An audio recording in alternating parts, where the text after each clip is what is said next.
Terima kasih atas kesempatan yang diberikan kepada saya untuk mempresentasikan hasil kasus saya, yaitu kasus Enron dan Cap Anderson. Kasus Enron.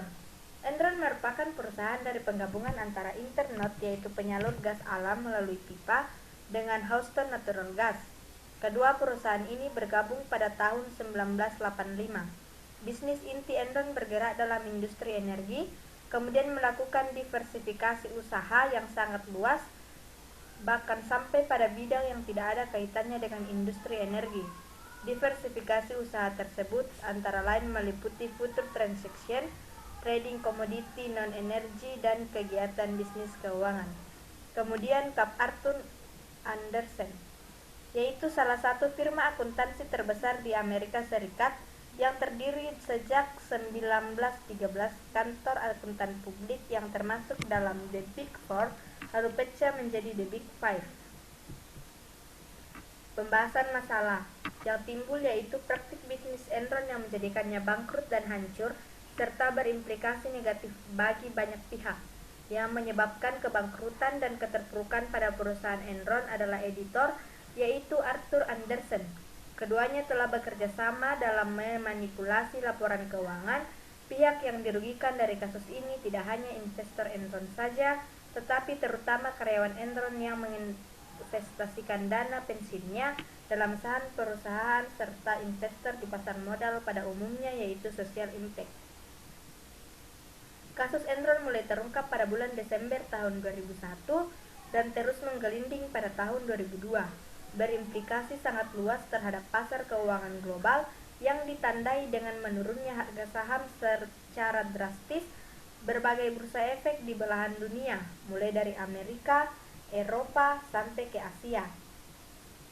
Perusahaan Enron jatuh bangkrut dengan meninggalkan hutang hampir sebesar US dollar, yaitu 31,2 miliar, dan menyebabkan 4.000 pegawai kehilangan pekerjaan mereka. Kemudian Enron dan Arthur Andersen melakukan pelanggaran kode etik yang terdiri atas 5 kode etik. Yang pertama, pelanggaran kode etik integritas yang terdapat pada bagian P11.2 bagian A, yaitu berisi kesalahan atau pernyataan yang menyesatkan secara material. Kemudian pelanggaran kode etik yang kedua yaitu objektivitas yang terdapat pada poin 112.1, yaitu akuntan harus mematuhi prinsip objektif yang mensyaratkan akuntan tidak mengkompromikan pertimbangan profesional atau bisnis karena adanya bias, benturan kepentingan, atau pengaruh yang tidak semestinya dari pihak lain. Kemudian pelanggaran kode etik ketiga yaitu kompetensi dan kehati-hatian profesional yang terdapat pada poin 113.1 pada bagian A3, yaitu kesungguhan mencakup tanggung jawab untuk bertindak sesuai dengan persyaratan penugasan secara hati-hati, cermat, dan tepat waktu. Kemudian pelanggaran kode etik yang keempat yaitu kerahasiaan yang terdapat pada poin 114.1 pada bagian B dan bagian D, di mana bagian B itu menjaga kerahasiaan informasi di dalam kantor atau organisasi tempatnya bekerja. Kemudian bagian D tidak mengungkapkan informasi rahasia yang diperoleh dari hubungan profesional dan bisnis di luar kantor atau organisasi tempat bekerja tanpa kewenangan yang memadai dan spesifik, kecuali jika terdapat hak atau kewajiban hukum atau profesional untuk mengungkapkannya.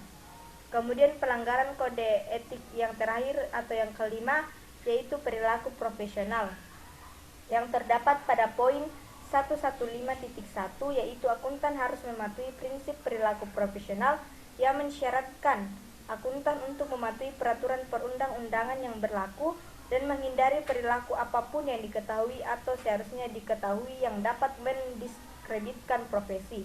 Akuntan tidak boleh terlibat dalam bisnis pekerjaan atau aktivitas apapun yang diketahui merusak atau mungkin merusak integritas, objektivitas, atau reputasi baik dari profesi dan hasilnya tidak sesuai dengan prinsip dasar etika. Sekian dari hasil presentasi saya ucapkan terima kasih.